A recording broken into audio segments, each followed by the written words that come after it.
The late afternoon sun streamed through my newly installed bay windows, casting golden light across the reclaimed wood floors I'd spent 3 weekends refinishing. My name is Kira, and after 5 years of 60-hour work weeks as a tech consultant, I'd finally created my dream home. Every corner held meaning, from the vintage brass handles I'd sourced from an antique shop to the hand-painted tiles in the kitchen backsplash. The sharp rap at my door shattered my peaceful moment. I opened it to find my entire family crowded on my front porch. My mother Maria's lips pressed into a thin line, my father Charles hovering awkwardly behind her, and my sister Abigail dabbing at mascara-streaked cheeks, while her 2 kids, Brianna and Bentley, fidgeted restlessly.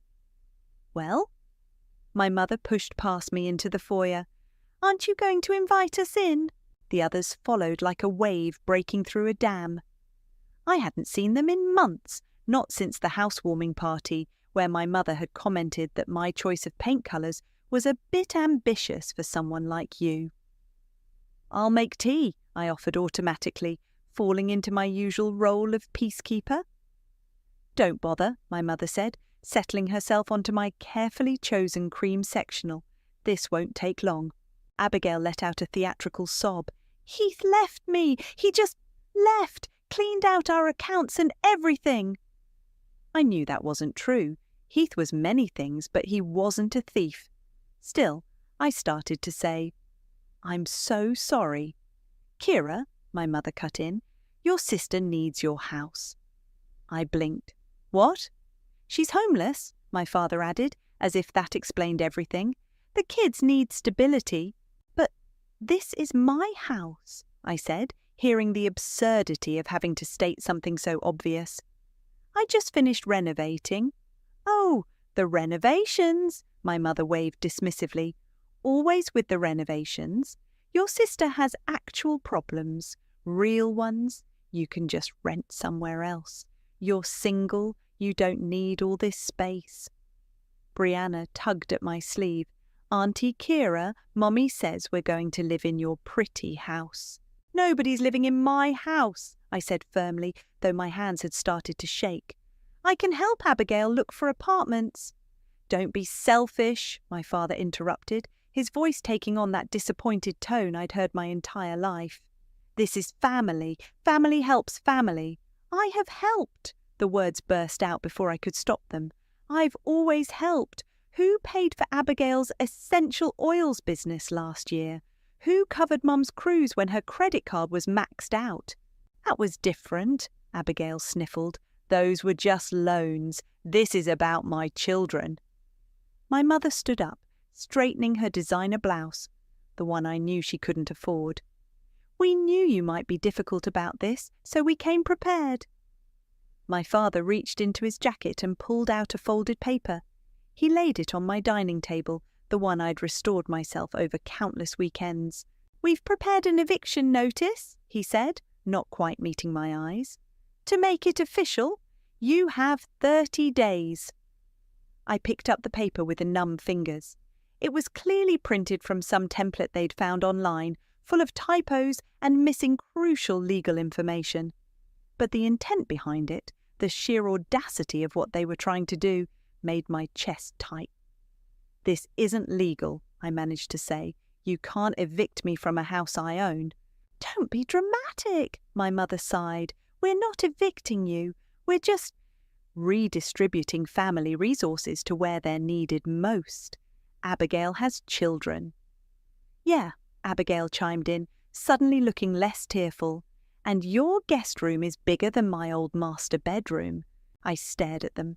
My mother's expectant face, my father's studied avoidance, Abigail's growing excitement as she pointed out to her kids where their toys could go. They truly believed they could just take my house, my sanctuary, everything I'd worked for. "You need to leave," I said quietly. "Kira," my father started. "Now." My voice was stronger. "Get out of my house." "Well," my mother gathered her designer purse, "I see you need time to process this. We'll give you a day to come to your senses. But remember, 30 days. She tapped the paper on the table. Don't make this harder than it needs to be." They filed out, Abigail pausing in the doorway. "I was thinking of painting the living room blue," she said, as if I hadn't just ordered them to leave. "This beige is so boring." I closed the door behind them and leaned against it, my legs barely holding me up. Through the window, I could see them getting into their car, already discussing my house as if it was theirs. The eviction notice sat on my table like a declaration of war. I stared at the eviction notice until the words blurred. My phone buzzed, 3 texts from Abigail about paint samples and whether I'd be leaving the curtains. I turned it face down on the table and walked to my home office. The filing cabinet in the corner held more than just work contracts. I pulled out a thick manila folder, my hands steady now. Inside was every receipt, every bank transfer, every hastily scribbled IOU from the past decade. I'd kept them out of habit, the same attention to detail that made me good at my job. My friend Destiny's voice came through on the first ring. "Girl, you sound terrible. What happened?" I told her everything, my voice cracking only once. "They did what?" Destiny's outrage was comforting.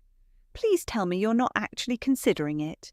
"Of course not, but—" "No buts. Remember last Christmas, when Abigail borrowed your car and returned it with an empty tank and a dented fender? Or when your mum guilt-tripped you into paying for their vacation because your father works so hard?" I spread the papers across my desk. "I have records of everything they've borrowed, never paid back a cent." "How much?" I did a quick calculation. "Over 20,000? Jesus, Kira." "I know." I picked up a note in Abigail's loopy handwriting. "I owe you $3,000 for business startup. Thanks, sis. 3. That was for her essential oils thing. She sold everything at a loss and blamed the market. "And now they want your house?" Destiny's voice hardened. "Hell no. You need a lawyer." "They're family." "Family doesn't try to steal your house. What's next? Your kidney?" My phone buzzed again. A text from my mother. "Abigail's crying because you're being so difficult. Think of the children." "The children," I said to Destiny, "they keep using Brianna and Bentley as leverage." "You know what's best for those kids? Seeing their mother face consequences for once. Has anyone even verified Heath left her penniless?" I hesitated. "No. They just said, 'Call Heath.'" I couldn't. "Watch me?" Keys clicked on Destiny's end. "He's still connected to my cousin on Facebook. Here we go. Recent post, finalizing divorce settlement, trying to be fair despite everything. Doesn't sound like someone who cleaned out the accounts." Another buzz. My father. "Your mother's very upset. You're tearing this family apart." I looked at the stack of IOUs. They really think I'll cave. "Because you always have," Destiny said gently. "Remember when you got that bonus last year? First thing you did was pay off Abigail's credit card debt. She said she needed formula for Bentley. Bentley, who I saw drinking regular milk at your housewarming, he's 4, Kira." My doorbell rang. Through the security camera, I saw Abigail holding up paint swatches to my exterior walls. "I'm not answering that," I said. "Good. Now, about that lawyer." "Bennett," I said suddenly. "Remember that law firm I helped last year? The cyber attack? The one where you pulled 3 all-nighters to save their entire system? Their senior partner, Bennett. He gave me his personal number. Said, if I ever needed anything, call him now." Abigail was taking photos of my garden now, probably planning changes. My garden, where I'd spent countless weekends creating a butterfly sanctuary. "They've always treated me like their personal ATM," I said, my voice hardening. "But this? Trying to take my home? Acting like I owe it to them? So what are you going to do about it?" I picked up the pathetic excuse for an eviction notice, then looked at my folder of evidence. A decade of financial abuse, documented in black and white. I'm going to show them exactly who they're dealing with. "That's my girl." After hanging up, I sent a brief email to Bennett's office, attaching scans of the eviction notice and a few choice IOUs. His response came within minutes. "In meetings all day, but this is outrageous. Call my cell at 5 p.m. sharp. We'll fix this." My phone buzzed again, a family group text from my mother. "Dinner tomorrow to discuss Kira's move-out timeline, 6 p.m. sharp, don't be late." I didn't respond. Instead, I made coffee and started scanning every document, every message, every manipulative text. By the time 5 p.m. rolled around, I had a complete digital record of their exploitation. The eviction notice still sat on my table, a symbol of their ultimate entitlement. They thought it was their trump card. They had no idea it was about to become mine. My phone showed 4:59 p.m. I picked it up, Bennett's number ready, time to show my family what happens when you push too far. Bennett's voice was exactly as I remembered, calm, precise, with an undercurrent of steel. "Kira, I've been reviewing what you sent. Tell me everything." I laid it out chronologically, starting with their ambush and ending with Abigail's impromptu exterior design consultation. Bennett listened without interrupting, though I heard his pen scratching notes. "Let me be clear," he said when I finished. "They presented you with a fake eviction notice for a property you own outright?" "Yes, they found some template online." "And your sister is claiming her ex-husband left her destitute?" "That's what they say." "Interesting." More scratching. "Because I just had my assistant do some preliminary research. Your sister's ex-husband filed all his divorce paperwork properly. The settlement includes a substantial alimony payment and half their marital assets." I sat up straighter. "So she's not homeless?" "No, unless she's managed to burn through a considerable sum in record time." He paused. "Now, about these loans, I have everything documented, dates, amounts, their promises to repay," which they never did. "Not a cent. And the total is $23,412, plus interest, if we're counting that." Bennett let out a low whistle. "We're definitely counting that. Kira, do you know why I took your call immediately? Because I helped with the cyber attack?"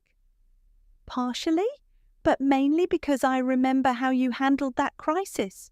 Methodical, thorough, kept perfect records. I see that wasn't a one-off trait." I glanced at my meticulously organized folder.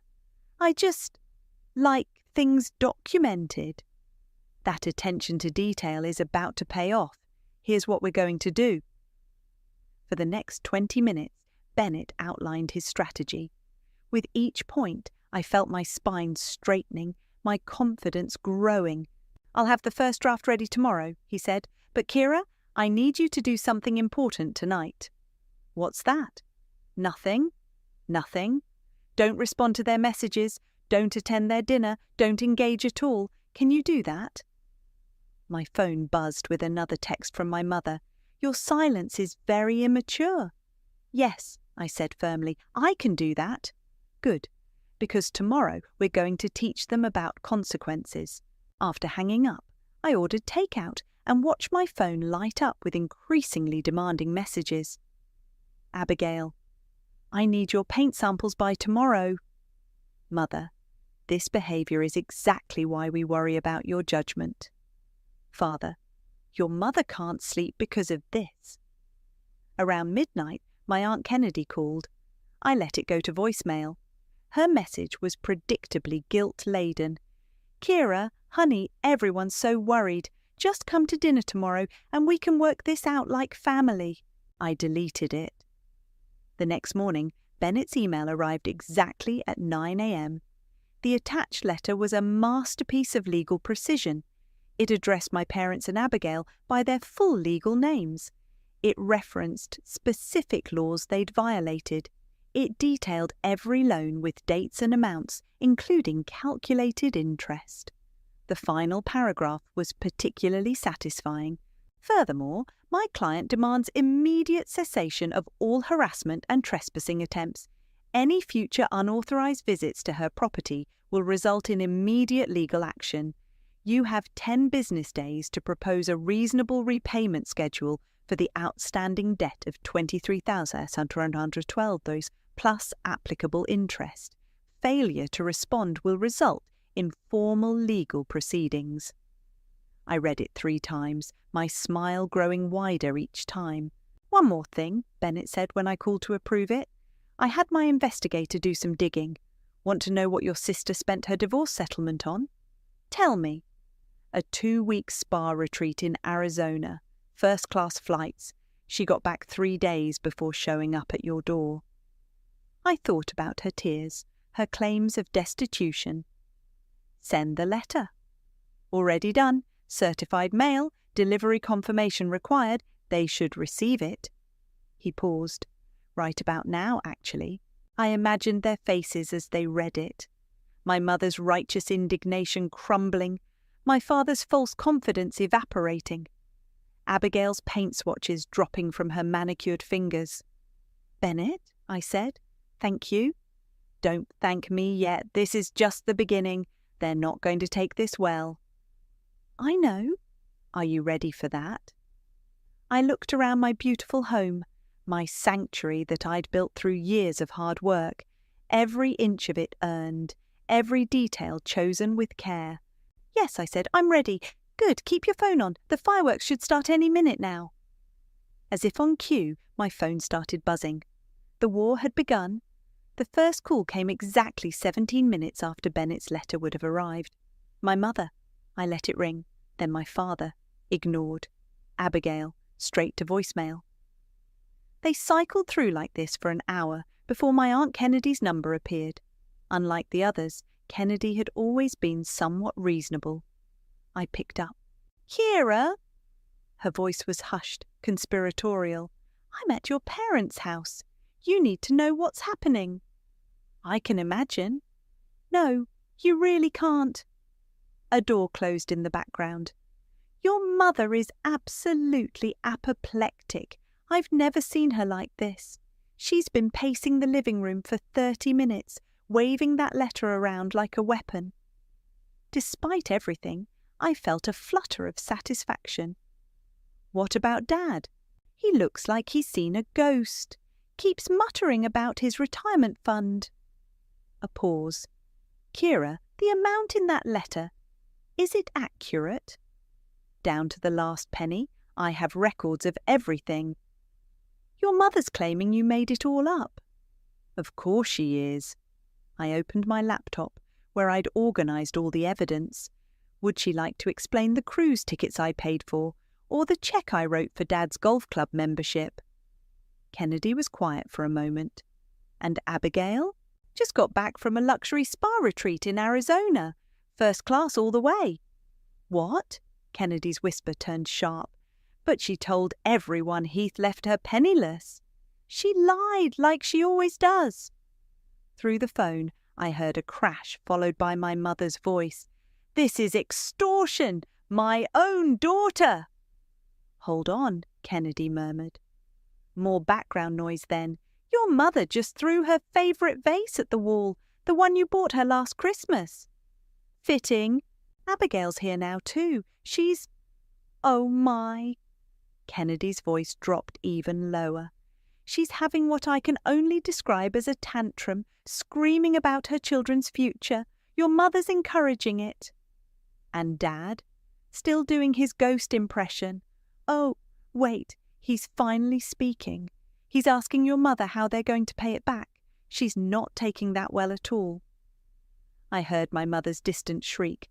"Pay it back! Pay it back! She's our daughter. She owes us." "Kira," Kennedy said, "I should tell you. They're talking about calling their own lawyer." "Good, they should." "You're not worried?" Bennett already checked. They can't afford any lawyer who could challenge this. More background chaos, then Kennedy's urgent whisper. "Abigail's calling Heath. Oh dear, she's demanding more money from him to fight this injustice." He's laughing at her. I can hear him laughing through the phone. I couldn't help but smile. Heath had put up with Abigail's drama for years. He probably felt vindicated. Your mother's now saying she'll sell her jewellery collection, Kennedy reported. The one I helped her insure. Good idea. Kira, Kennedy hesitated. I know they've always favoured Abigail. I know they've taken advantage. But this is nuclear. No, Aunt Kennedy, this is consequences. A door slammed in the background, followed by more shouting. Kennedy sighed. Abigail just announced she's going to drive to your house. Your mother's getting her car keys too. Perfect. Bennett already filed a harassment warning with the police. If they show up, they'll be arrested for trespassing. You've really thought this through. I learned from the best. They taught me all about planning and manipulation. I just got better at it than they expected. Another crash, more screaming. Kennedy's voice turned urgent. I have to go. Your mother's talking about calling every relative in the family directory. Brace yourself. Thanks for the warning. After hanging up, I sent a quick text to Bennett. They received the letter, reaction exactly as expected. Aunt Kennedy reports chaos. His response was immediate. Good. Let them spiral. Every inappropriate reaction strengthens our position. My phone started buzzing again. Distant relatives I hadn't spoken to in years, probably already getting my mother's version of events. I switched it to silent and made myself tea in my peaceful kitchen. A text from Destiny. Just got a crazy call from your mum. Told her I've watched you bail them out for years and hung up. You okay? I looked out my window just in time to see my mother's car screech to a halt outside, Abigail's right behind it. They looked up at my house, faces twisted with rage. I calmly picked up my phone and dialed 911. Hello? Yes, I'd like to report trespassers at my property. There's already a harassment warning filed. Through the window, I watched my mother's face change as police sirens wailed in the distance. For the first time in my life, I saw real fear in her eyes. The tea in my hand was still hot, still perfect, just like my victory. The police were surprisingly understanding. They escorted my mother and Abigail off my property with a formal warning while I watched through my security cameras. The officer's body language said everything. They'd seen this type of family drama before. My phone buzzed with a text from the officer who'd taken my statement. Warning, officially logged. Call immediately if they return. Then came the emotional artillery. First, the voicemails. My mother's voice trembling with practiced devastation. How could you do this to your own mother after everything we've sacrificed for you? Abigail, somehow crying and screaming simultaneously. My children will be traumatized. Is that what you want? To traumatize innocent children? My father, attempting his stern authority voice, but sounding scared. This isn't how we raised you. Call off this lawyer nonsense immediately. Then the flying monkeys arrived. Aunt Cassandra called first. Kira, sweetie, this has all gone too far. Your mother is beside herself. Is she beside herself about the $23,000 she owes me? Money isn't everything. This is family. Funny how that argument only works in their favour. She gasped. You've changed. You've become cold. No, I've become clear-sighted. There's a difference. Next came the social media assault. Abigail posted a heavily filtered photo of herself with Brianna and Bentley, all wearing their most miserable expressions. The caption was a masterpiece of manipulation. Sometimes the people who hurt you most are the ones you trusted most. My children and I are facing homelessness because of family betrayal. Prayer warriors needed. The comments flooded in. OMG, girl, you're so strong. What kind of monster would do this to children? Family should come first. I screen-captured everything and sent it to Bennett. His response, perfect. Every post strengthens our harassment case. Don't respond. My mother tried a new approach, sending an email that was clearly meant to be forwarded to every relative. My dearest daughter, my heart breaks as I write this. Your father and I have always supported your independence, but this betrayal. We only wanted to help your sister in her time of need. Now you're demanding money we don't have, threatening us with lawyers. Where did we go wrong in raising you? What happened to the sweet little girl who used to bake cookies with me?" I forwarded it to Destiny, who replied, "Pretty sure that sweet little girl was actually Abigail. You were the one they made do their taxes." The truth of that hit home. I'd never baked cookies with my mother. I'd been too busy helping my father with household accounts or covering Abigail's bounced checks. My phone lit up with a call from an unknown number. It was Heath, Abigail's ex-husband. "Kira, finally got your number from my lawyer. Listen, Abigail's been calling me non-stop, demanding more money to fight your evil schemes. Thought you should know. She got over $100,000 in the settlement last month." "Thanks, Heath. I had a feeling she wasn't exactly destitute." "She blew through half of it at some spa resort. Now she's playing victim again." He paused. "For what it's worth, I'm glad someone's finally standing up to them." After we hung up, I checked my email. 3 messages from my father, each with increasingly desperate subject lines. "We need to talk. Your mother can't sleep. Our retirement fund." I opened the last one. "Kira, the amount your lawyer is demanding would wipe out our savings. Please be reasonable. What about our retirement? What about your sister's children? Think about the family's future." I thought about my own future, the one they'd tried to steal, my house, my sanctuary, my financial security. The doorbell rang. Through the camera, I saw Aunt Kennedy holding a paper bag. "I brought wine," she said when I opened the door, "and information." Over glasses of Cabernet she filled me in. "Your mother's called every relative who might have money to lend them. No takers. Your father's looking into reverse mortgages. And Abigail—" She took a long sip. "Abigail's telling everyone she's going to sue you for emotional distress. Bennett will love that." "Kira," Kennedy set down her glass, "I owe you an apology. All these years I watched them take advantage of you. I never said anything. You're saying something now because you're saying something now." She smiled sadly. "They never thought you'd fight back. That was their biggest mistake." My phone buzzed again, another tearful voicemail from my mother. I deleted it without listening. "They still think they can break me," I said. Kennedy reached for the wine bottle. "Then they clearly don't know you at all." As we poured second glasses, my security system pinged. Abigail was driving past again, slowly photographing my house. I picked up my phone to call the police. Again. The war of attrition was on, but this time I wasn't the one being worn down.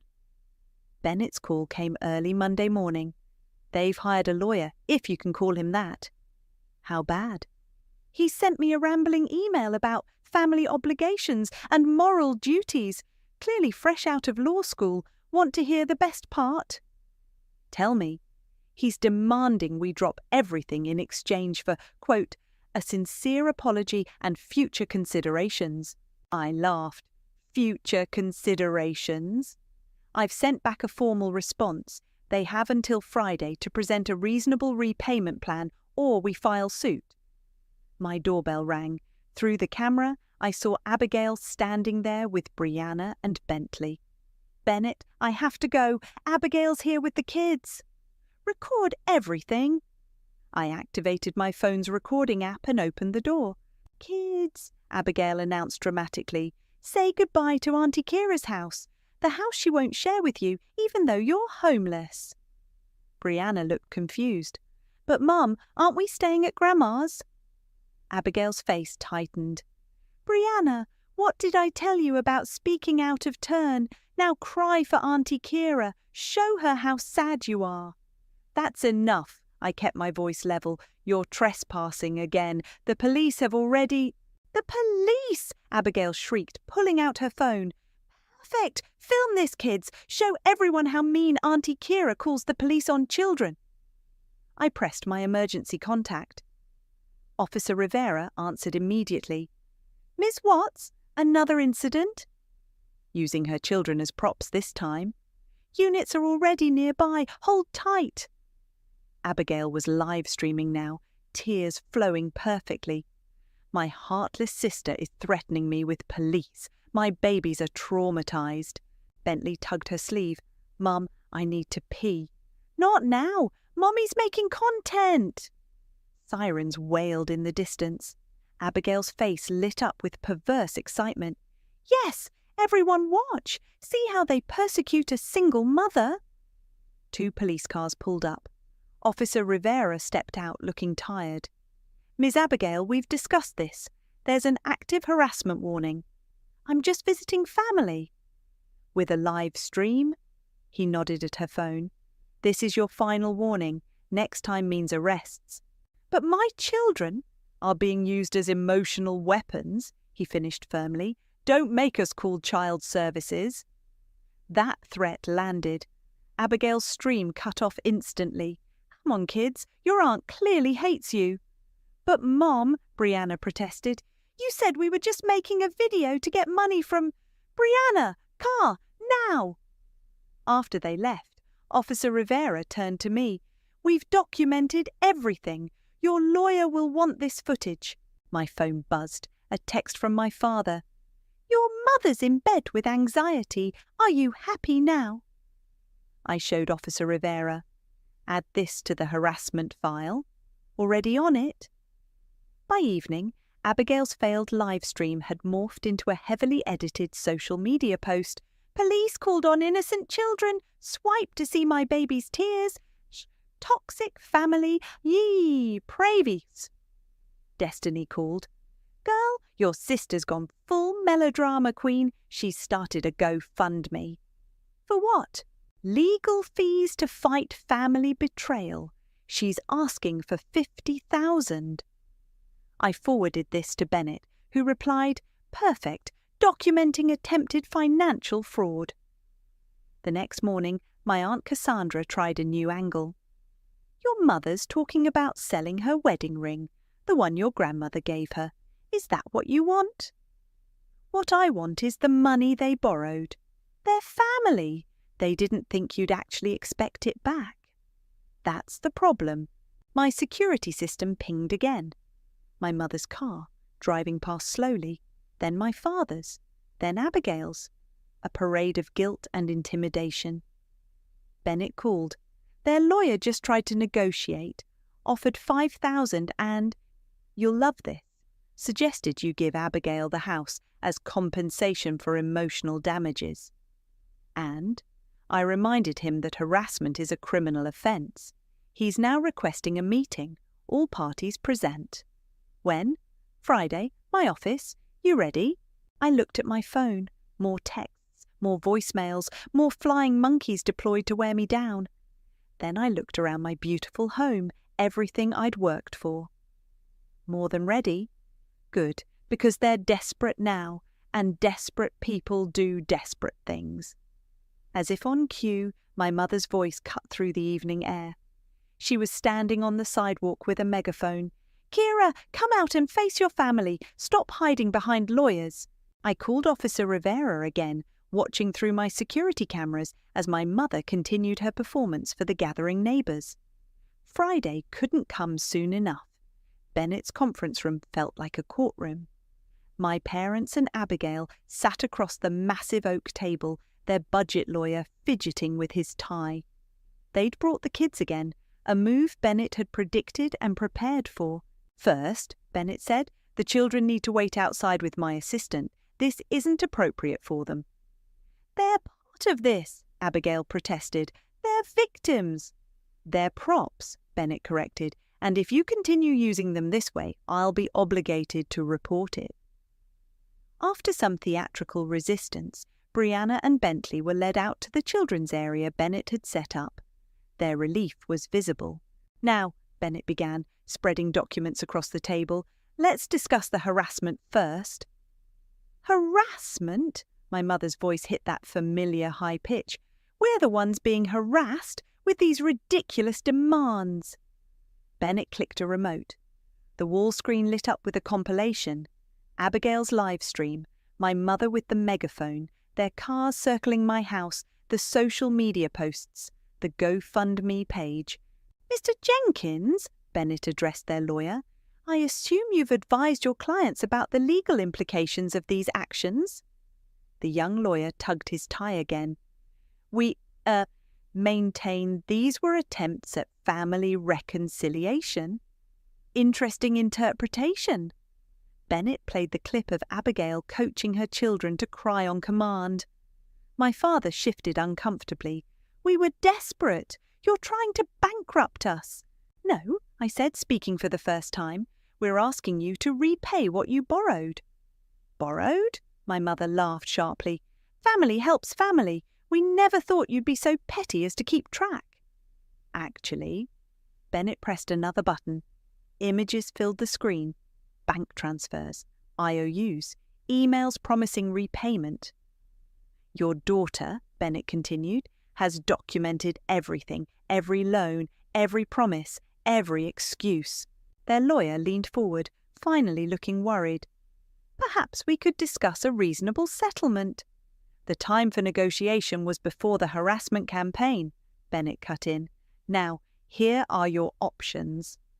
He slid documents across the table. "Option 1, you sign this agreement to repay the full amount, with interest, on a structured payment plan.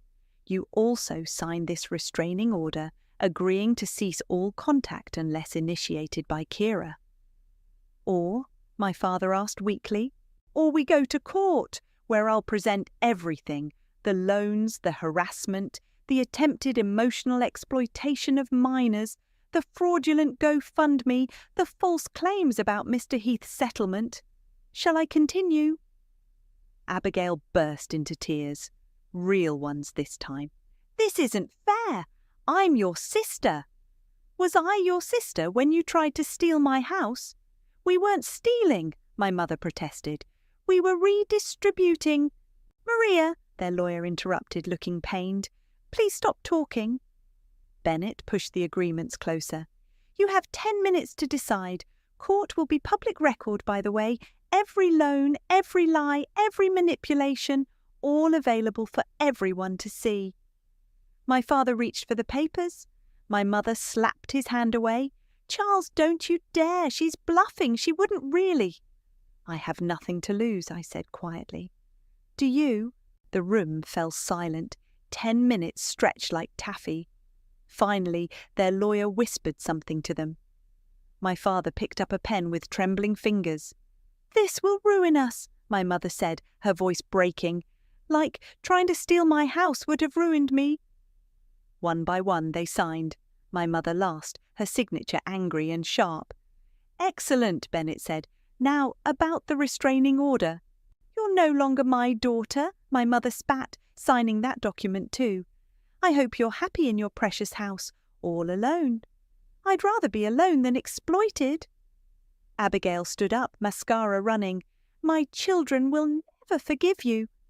"Your children," I replied, "are outside playing happily with age-appropriate toys instead of being used as emotional weapons.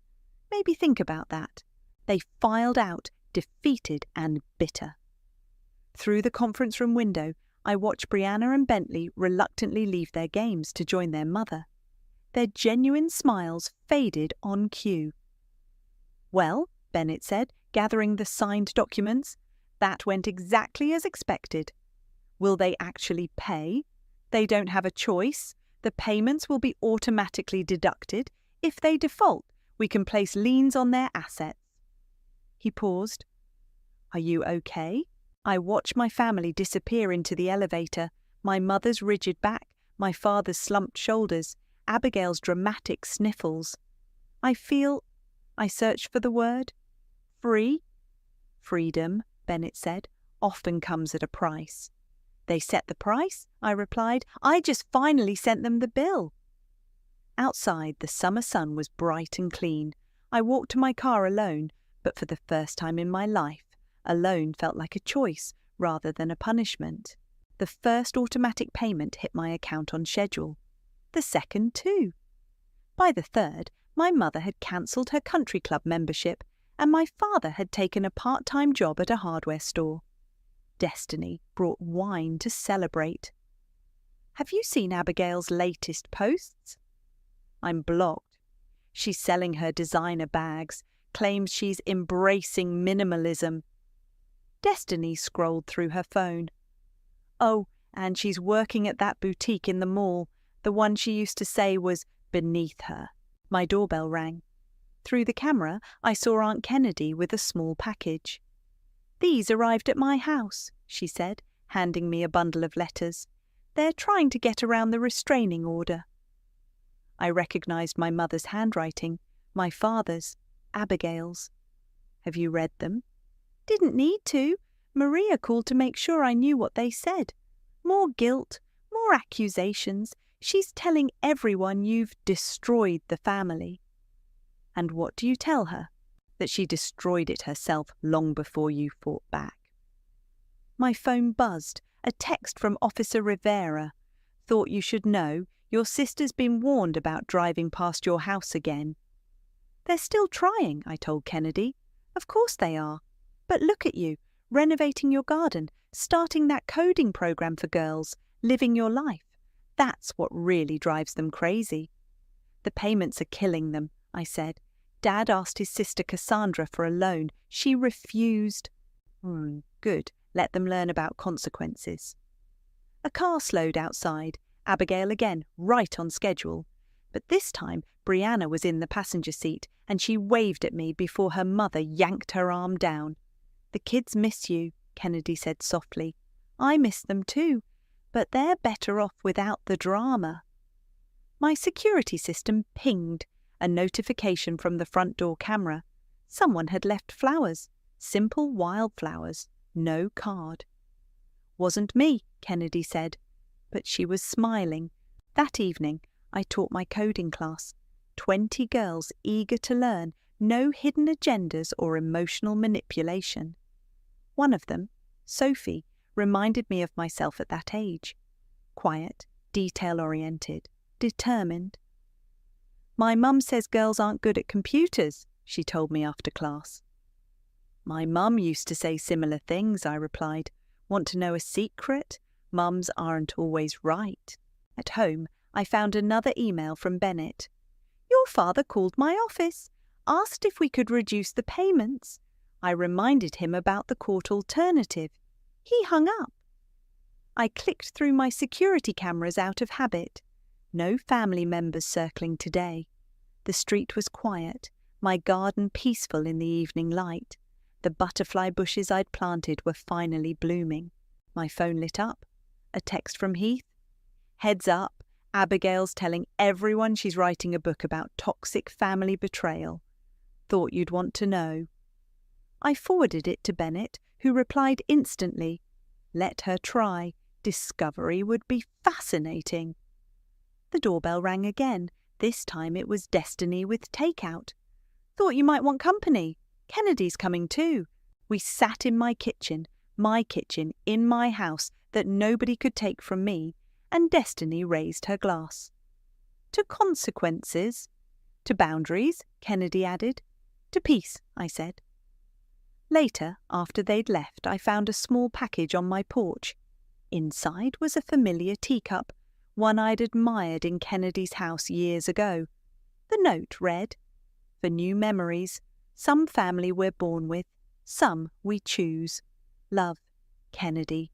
I placed it carefully in my cabinet, next to the coffee mug Sophie had given me, decorated with badly drawn computer symbols. My phone buzzed one last time. Officer Rivera. "Your sister's car just left the area. Didn't stop this time. Progress?" Maybe. Or maybe they were just tired. Either way, I didn't need to know. Their lives weren't my responsibility anymore. I made tea in my new cup and sat in my garden. A butterfly landed on the flowers I'd planted, its wings opening and closing slowly, at peace in its chosen spot.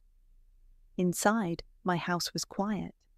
Not the suffocating quiet of loneliness, but the peaceful quiet of sanctuary.